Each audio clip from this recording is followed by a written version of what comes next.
This is Kanchana, your physiotherapist. Today I want to share you about the RICE protocol.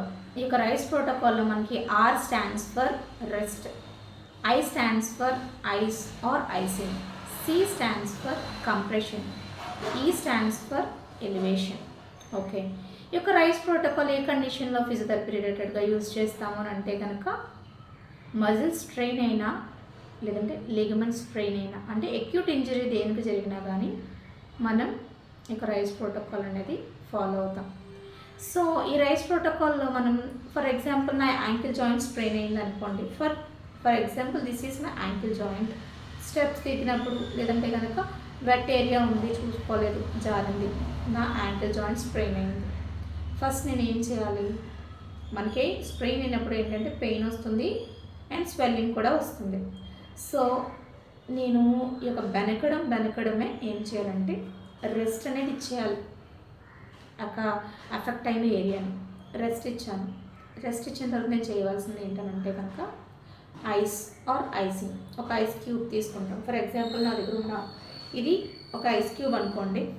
Ice cube తీసుకున్నాం. డైరెక్ట్గా మనం place చేయకూడదు. ఒక thin క్లాత్లో మనం దీన్ని ర్యాప్ చేసి ఒక 2 లేయర్స్గా థిన్ క్లాత్ అయితే 2 లేయర్స్గా మనం ర్యాప్ చేసి మనం ఏం చేయాలంటే కనుక ఆ ఏరియాలో మొత్తం కూడా జస్ట్ అంటే కంటిన్యూగా ఒక చోట మనం పెట్టకూడదు. జస్ట్ మొత్తం కూడా స్ప్రెడ్ చేయాలన్నమాట. కంటిన్యూ ఏరియా మొత్తం కూడా మనం ఐసింగ్ చేయాల్సి ఉంటుంది. సో ఒక ఏరియా పెడితే ఏంటంటే కనుక మనకి ఐస్ బర్న్స్ అనేవి ఏర్పడుతుంది. సో ఈ ఏరియా మొత్తం కూడా మనం ఇలా స్ప్రెడ్ చేస్తూ ఉండాలన్నమాట. సో దీన్ని ఎంత హౌ మచ్ టైం అనేది మనం ఐసింగ్ చేయాలని అంటే కనుక 10 to 20 minutes అనేది మనం ఐసింగ్ అనేది చేయొచ్చు. డేలో సెవరల్ టైమ్స్ చేయొచ్చు. అండ్ మనం ఐసింగ్ పెట్టిన ప్రతిసారి కూడా 10 to 20 minutes అనేది ఆ ఏరియా మొత్తం స్ప్రెడ్ అయ్యేటట్లుగా మనం ఐసింగ్ అనేది చేయొచ్చు. And coming to the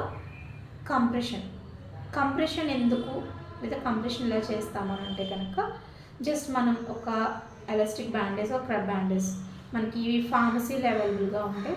so ఇవి తీసుకుని మనం ఏం చేయాలంటే మనం ర్యాప్ చేయాల్సి ఉంటుంది. ర్యాప్ చేసినప్పుడు మనం టైట్గా చేయకూడదు. టైట్గా చేస్తే ఏమవుతుందని అంటే కనుక ఆ ఏరియా మొత్తం కూడా బ్లడ్ సర్క్యులేషన్ అనేది ఆగిపోతుంది అండ్ ఫర్దర్గా ఎఫెక్ట్ అవుతుంది అన్నమాట ఆ ఏరియా. సో మనం ఏం చేయాలంటే టైట్గా కాకుండా లూజ్గా కాకుండా మనం ఆ ఏరియా కవర్ అయ్యేటట్టు ఆ వాపు వచ్చిన ఏరియా మొత్తం స్వెల్ అయిన ఏరియా మొత్తం కవర్ అయ్యేటట్లుగా మనం ఆ యొక్క బ్యాండేజ్తో ర్యాప్ చేయాల్సి ఉంటుంది. అండ్ నెక్స్ట్ ఫైనల్ స్టెప్గా వచ్చి మనం ఎలివేషన్. ఈ ఎలివేషన్లో మనం ఏం చేయాలి అని అంటే కనుక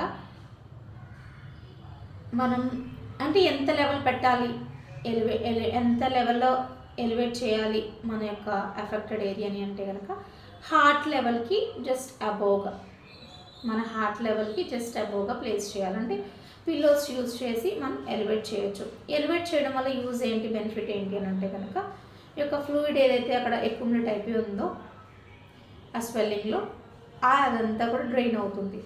and at the same time blood circulation బాగా జరుగుతుంది. మనకి ఒక ఫర్ ఎగ్జాంపుల్ మనకి వాపు ఉందంటే ఏదో మోస్తున్నాం, ఏదో క్యారీ చేస్తున్నాం అనే ఫీల్ మనకు ఉంటుంది. ఏదో వెయిట్ క్యారీ చేస్తున్నాం అనేటట్లుగా, ఎంత బరువు తెచ్చి పెట్టారు లేదా కట్టారు, బరువు తెచ్చి కట్టారు అనే ఫీల్ ఉంటుంది. అది కూడా తగ్గుతుంది. ఎందుకు వాపులోనే వచ్చింది కాబట్టి, ఆ బరువు ఉంది అనే ఫీల్ వచ్చింది కాబట్టి ఈ వాపు తగ్గడంతోనే మనకు అవన్నీ కూడా తగ్గడం జరుగుతుంది. ఈ RICE ప్రోటోకాల్ వల్ల మెయిన్ మనకు యూజ్ ఏంటంటే ఆ డ్యామేజ్ అనేది ఆ యొక్క పర్సంటేజ్ ఆఫ్ డ్యామేజ్ని పెంచకుండా అక్కడితో ప్రివెంట్ చేయడం కోసం మనం RICE ప్రోటోకాల్ అనేది ఈ యొక్క అక్యూట్ ఇంజరీ జరిగినప్పుడు మనం ఫాలో అవుతాం అన్నమాట. And thank you, and I hope you like this video. Thank you.